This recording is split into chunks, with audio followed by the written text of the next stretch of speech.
Amavubi yakuye yabona umwanya wa kabiri uko nabonye iri tsinda kwizigira nabonye ukurikije uko Amavubi amaze iminsi yitwara n'aya makipe tumenyeranye turi nari kumwe itsinda rikomeye kubera ko nk'igihugu cya Libya ubu tuvugana Libya niyo iyoboye itsinda irimo yo gushaka iki gikombe cy'isi iri kumwe n'ikipe ya Cape Verde na Cameroon ndetse na Mauritania. Libya niyo iryo tsinda ifite amanota 10. Urumva ko ari ikipe ikomeye cyane. Yaratunguranye ariko urumva ko ifite amanota menshi. Ubu iyoboye itsinda rimo Cameroon, Cape Verde turabizi ko igitugora ndetse na Mauritania ni ikipe kwitugora cyane muri iyi qualification gushaka igikombe cya Afrika. Hanyuma wakira igihugu cya Nigeria yego bari mu gihe cyo guhindura umutozo kuva Joseph Pasiro yagenda hakaza umutozo bita Finidi ntabwo arabasha guhuza neza abakinnyi. Hari n'abakinnyi muri minsi badashaka no gukina ikipe y'igihugu kubera ko nyine ntabwo bishimiye uburyo bafashwe muri equipe nationale. Ariko byanze bikunze Nigeria ni igihugu cy'umupira gifite abakinnyi benshi utapfa kwizera ngo urakuraho amanota 3 cyangwa se gutsinda byoroshye. Wenda nko kuri Beneho ushobora kugira icyizere cyane ko ari igihugu turi guhura cyane muri iyi minsi. Twari kumwe mu gikombe mu gushaka iki gikombe cya Afrika, turi kumwe mu gushaka iki gikombe cy'isi, turi guhura turatsinda na tukananganya yidutsinda kimwe cyangwa tukabatsindira iwabo tukanganya. Wenda husha kwizera ko babona amanota 3 ariko nkurikije uko itsinda rimeze ni itsinda rikomeye cyane situnga ibihugu bibiri bya Nigeria ndetse n'ikipe y'igihugu ya Libya. Gusa u Rwanda narwo nkurikije uko ruhagaze ku mutoza Thorsten Frank Spitler umaze gutsindwa umukino umwe aratanga icyizere ko ari umutoza ushobora guhangana n'amakipe nk'aya ngaya manini. Ntabwo twavuga ko birangiye tutajya mu gikombe cya Afrika. Ni itsinda rikinika nubwo rikomeye ariko rirakinika nta bana bo barimo. Kamanze by the time ntoya kuri iyi yabaye ku munsi w'ejo the time ntoya ku munsi w'ejo yari rumva ni igikombe cya Afrika kizabera mu gihugu cya Maroc kizaba mu myaka 2 kubera ko kizatangira mu kwezi kwa 12 itariki 21 mwaka utaha gisozwe mu kwa mbere itariki 18 ntabwo bisanzwe kubera ko amatariki menshi bagiye bakwepa andi marushanwa azagenda kinwa kigwa donc matariki atari meza donc ni mu minsi mikuru y'ingara z'umwaka 21 z'ukwa 12 kugera mu kwa mbere na 26 urumva na matariki mu by'ukuri adasanzwe. Hanyuma ni ibihugu 48 nibyo bigomba kuba biri muri aya matsinda qualification birumvikana tuyukina igikombe cya Afrika kiba buri myaka 2 ku nshura 35 kipi gifite ne Cote d'Ivoire murabizi ko yagitwaye itsinze kipe y'igihugu ya Nigeria birumvikana cyabereye mu gihugu cya Cote d'Ivoire. Hanyuma rero uko gahunda zihagaze Iberi yamaze gukomeza kuri itsinda Rwanda rurimo itsinda D. Abantu baramusubije ngo Iberi bayoboye itsinda ryabo natwe tuyoboye rya. Hari ibihugu bikomeye byatangiye nabi bituma nyine ibihugu bitoya bibaca mu myanya y'intoki ariko iri tsinda nyine ry'u Rwanda, Nigeria, Benin na Libya ni itsinda u Rwanda rwo underdog. Nicyo gihugu kidakomeye mu mupira w'amaguru panapoli ibihugu kitanga amahirwe kubera ko nicyo cyari mu nkangara ya 4 unabitondetse nyine nkuko bitondetse muri iri tsinda. Urabona ko nyine ni Nigeria ari mu nkangara ya mbere, Benin ituri imbere cyane mu nkangara ya 2, Libya mu nkangara ya 3 ndetse n'ikipe y'igihugu y'u Rwanda Amavubi. Libya rero nayo navuga ko tujya kwegerana ku rwego ni ikipe irimo gutozwa n'umutoza tuzi watoje Amavubi atoza na Uganda yitwa Milutin Sredojevic. Micho n'umunya Serbia ni urimo gutoza ikipe y'igihugu ya Libya.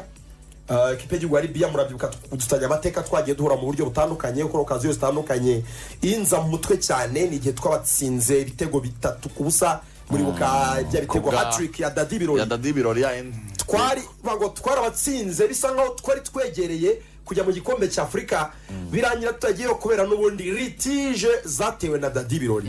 Ekipe y'igihugu ya Congo Brazza iduca muri humye iradutsinda tura qualification ariko twari close twagomba kujya mu gikombe cya Afrika.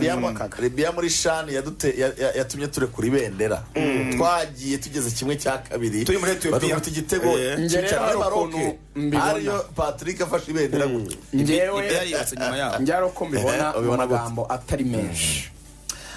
Ibintu byo kujya mu gikombe cya Afrika biri clear, ni inzira itarimo amagorane na busa.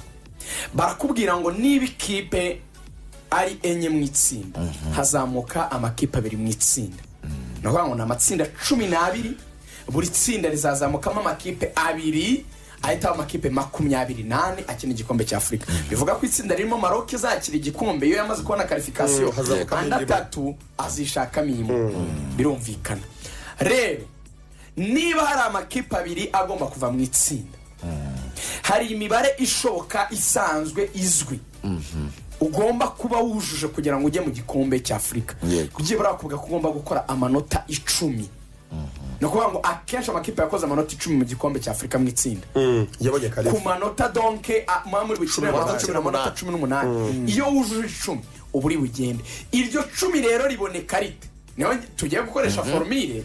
yego hari umusore witwa Patos ukunda gukatutuna akadukwirakwiza kuri social media ateranya abanyamakuru ashyiraho n'amakapusho namwe abeshya ibindi by'ukuri nyine aravangavanga ibintu bye biba birimo rimwe, ariko nyine muri ka kavu yagera ryagwa ku kintu. hari ibyo ajyagwaho akubita patterns. hari ibyo apfa kupfindafinda njya mpfa kubona bijya kuba bizima. ajya avuga ati imibare yajyana Amavubi mu gikombe cya Afurika iri clear. iri clear this time. Yego. iri clear, iroroshye. birasaba gukora amanota 7-9 mu rugo, birasaba gukora amanota 3 yo hanze. gutsinda imikino 2 mu rugo ukanganya umwe. ugomba kudatakaza match yo mu rugo. nuko ngo Nigeria draw muri stade Amahoro, Benin Mena haboneke rimwe kuri Nigeria rimwe turi cyuri hano. ibyo si n'igitangaza no kuvuga ba Jimmy Gatete twanganyije na Nigeria cyagiye Bafemi Martinez igitego cya Jimmy Gatete. ushaka kuyikabukira ukayishyiramo kimwe cyangwa ugakora 0-0. Nigeria iginganye n'amakipe menshi yoroshye munsi hano muri Afurika iyo yasohotse. ntabwo muyizi Yanganyije na Zimbabwe banganyirije Huye na Zimbabwe cyane. Nigeria igeze gukora 4-4 n'ikipe yoroshye cyane hano ku mugabane muri campaign y'ubushize. 4-4 nani sinibuka iyo kipe, ariko bakoze 4-4 n'ikipe yoroshye isanzwe cyane. Nigeria rimwe warikora. Benin nta rwitwaza Kigali ni ukwikubita, nta bya drone, nta bya ubusa ku busa, ni ukwitsinda. nabagera minisita bivuga ati Benin zatubona yabivuze kera, yabivuze cyagiye kera avuga ngo Benin ariko n'ubu birakomeye cyakora yahindutse kuva icyo gihe kuva yavuga ntiturayumvisha turabona muri ko kuyumvisha. ikipe ya kabiri yo gukubita umukoro uracyahari ni ikipe yitwa Libya. mbibutsa ko iyi Benin tumaze gutomborana kenshi iratugora. Benin nukwishaka 3 niba tugomba kwumvisha na 3 akaba 4 kongeye kubyo twakora Nigeria twari mu rugo kwiyungura Benin tugorwa n'umutoza wanyu n'umudaji ararusha experience umutoza wanyu, ariko tugomba kwitsinda i Kigali tukanayivugiraho ingarara kuko yaradutsinze ejo muri qualification za mondial. tugomba kwitsindira aho bibara kurusha handi ni Kigali. ayo na 3 nakubwiye ko Lorenzo ajya akoresha amazina amagambo y'ikinyarwanda kango kwivugiraho ingarara kwivovota guhagaruka uvuga uti ndagukubise n'undi munsi nuza nzagukubita kuri hasi yanjye. kuvuga ingarara tukavugiraho ingarara tukivovota. yego uvuga ngo ayo na abaye amanota 4. rimwe ryo kuri Nigeria i Kigali, 3 yo kuri Benin abaye 4, 3 yo kuri Libya. niyagoye ariko bigora iki ariko buretse gato ntundakaze. ntabwo nakorakaza niba utatsinda Libya ntiwajya mu gikombe cya Afurika. turi kumwe amakipe ajya mu gikombe cya Afurika ni 20. buretse gato rugaje nashyushye wagiye niteretse nashyushye. amakipe ajya mu gikombe cya Afurika ni 28. u Rwanda ruri mu makipe 28 muri Afurika. niba tugomba gukina igikombe cya Afurika tugomba kujyayo tuvanamo tukajyamo. turavanamo Libya na Benin tujyemo turajyana. Ega nazo zombi ntago zibyizeye. Kumva turi mu itsinda ririmo Nigeria kandi iyo utagize uvanamo ntujyamo. Gambia ijyamo kuko ariyo yavanyemo yasosoyemo ikajyamo. kandi kubikora nibikorerwa away. ubanza gukora amanota mu rugo. tugomba kubona 6 yo mu rugo kuri Libya na Benin. rimwe ryo kuri Nigeria abayangahe ari 7.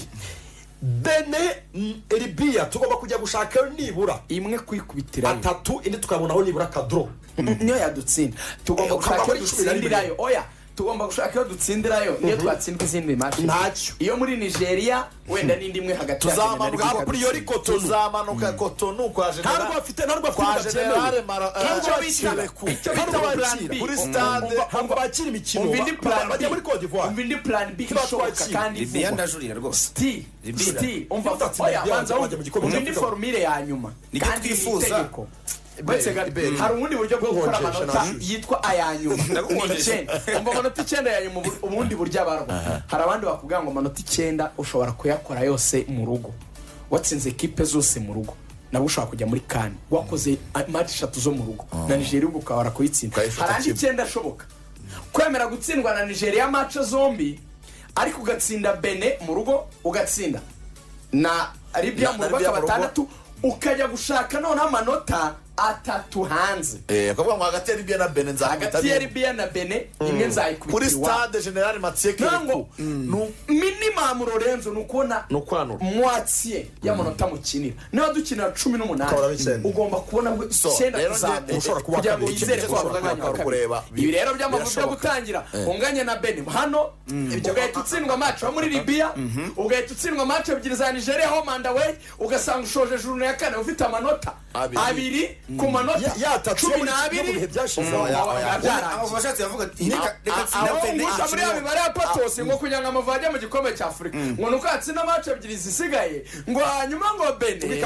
mwikanganya ngo ni kipe ya Nigeria ngo muri Nigeria itsinda Libya na Benin wajya mu gikombe cya Afrika ngo yo nivaneho Benin itsinda imikino yombi none se Libya ngo reka mangane na Libya ko Libya irakomeye Lorenzo ako Libya yasa de Burkina Faso iterera iwabo yasa de Cameroon iterera iwabo hanze nitakaza turi kureba rego okay urebye kuri match y'u Rwanda rutsinda South Africa no rutsinda South Africa icyo kuvuga u Rwanda rwafata Benin rukayivana mu nzira rukayitera home and away none rukavuga ngo ngiye guhanganira umwanya wundi usigaye kubera ko wenda Nigeria tuvuga ngo kuyivana amata biragoye ngiye mpangane na Benin hangane na Benin kubwira ugomba kwitsindira Kigali erega na Benin shobora gutsinda Libya harishobora gutsinda iyo rebanza mbasomire ntabwo bara izindi bizamera gutya ikipe zijya mu gikombe cya Afrika amanota ubundi azwi wowe twara amanota ya reka mbere twikwisubiramo kubera ko ntabwo turagera igihe cyo gukina nabo twebwe twarebaga imibare ishoboka kugira ngo Amavubi abone itike kujya mu gikombe cya Afrika no gutsinda Libya na Benin nuvuga ngo twe tuzi ko Nigeria utatsinda Libya na Benin Nigeria ni kuri the level ahubwo Nigeria ifite Victor Osimhen ragasoze karugamba arya niwe wajyanye n'Amavubi muri Benin nta radio muri Benin z'izina ryayo iyo ari yo yose baba baramenye Radio Nationale Benin okay Radio Nationale hari ikiganiro neza gisa n'iki kiva gutsinda nuko bimeze nyine turabona sport yanyu nanjye nageze muri Libya ubu turi kuri Radio Nationale ikipe kurasa ya Rwanda no rero icyo twareba imibare irasobanutse n'amanota 9 cyangwa 10 dukeneye kugira ngo tuyabone nuko 9 cyangwa 10 icyo tugomba gukora n'iki nuko Nigeria iri kuri rank yayo no kurwana nayo makipe abiri birumvikana ahubwo Amavubi nakomeza dushakira abandi bakinnyi bameze nka Georgia uza gatamanura Warren Kamanzi batumanure Warren Kamanzi batwongera abakinnyi nka batatu tuza tuzigari cyane Actually nzavuze nemera niki niba ugiye kujya mu gikombe cya Afrika udashobora gutsinda Benin na Libya ubuse umunsi bazagushyira mu itsinda ririmo Nigeria bagahita bashyiramo nka Angola ikipe zivuye muri CAN zikomeye zishobora guhanza amakuru kuri Israel ikipe Takanya match ya mbere kabora nzanira vava wadushyushye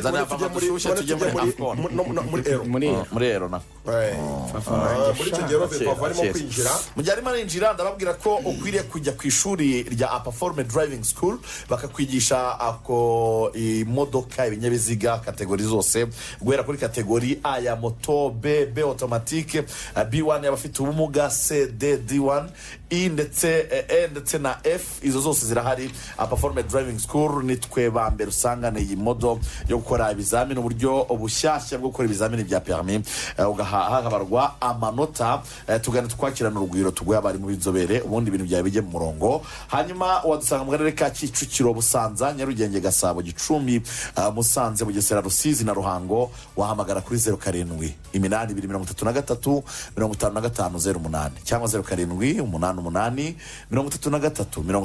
888 Performance Driving School bakoresha amasomo ku manywa na nijoro. Umwana sinzira neza yisize amavuta meza ya Movit Baby Jelly na amavuta aberanye n'abana ndetse n'abakuru birumvikana mu bwoko butandukanye Cocoba, Milk Scent, Aloe Vera n'igikakarubamba ndetse n'andi yose mu by'ukuri yagure muri supermarket zose ndetse no muri boutique zikwegereye. Movit Baby Jelly ni ibintu byose. Muranyemerera twakire vava mutura karirimbo gatoya. ugira ibikubo byiza gora murangaza ariko kwizigirika Ndirimba na kongani. uri mwanyumva ariko Ugira ibi- waririmbye indirimbo imeze nk'aho ari indirimbo itari iya katolike wabiririmbye mu buryo bwa ntuza ugiye kumugora ya ndirimbo yacu reka ririmba uko dufite yabitekereje indirimbo ishyushye nziza wayiririmba ya ndirimbo yacu ya ndirimbo yacu ya Gorilla Games ngende kuri krono Messi iyo nyine ko ari abarokore ariyo turirimba niyo tuzi twese genda Gorilla Games ugira ibikubo byiza genda Gorilla Games uri ibintu byose ko banyambira betting mu Rwanda abanyarwanda turaryohewe haleluya ibintu byose